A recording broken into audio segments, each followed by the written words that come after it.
more of analyzing Amber Heard's appeals documents to see if she has a chance. Fuel me once here, driving instructor of the world. We're going to start on number 9 because that's where we left off. This is part 3.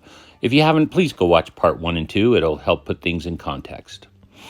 The trial court erred in allowing Mr. Depp to argue or suggest at trial the jury could award damages based on statements or conduct occurring prior to the publication of the challenged op-ed.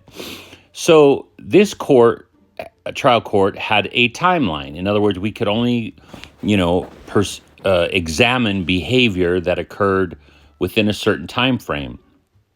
However, so Amber's objecting that they used anything from before this. That would include her donations. That would include, the construction of the op-ed, etc. It's kind of a sneaky one, but the time frame actually comes before the publication of the op-ed, and so she's wrong here to challenge this. I don't think the judges in the appellate court are going to listen to this one at all.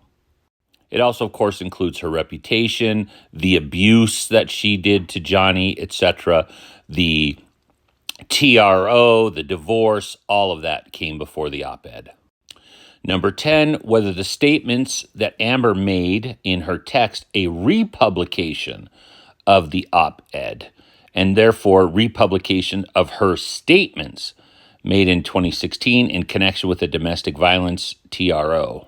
Republication was a big part of the trial in 2 instances. First of all, the republication of the op-ed and the republication of her TRO statements. Amber's objecting to the fact that these 2 are connected somehow.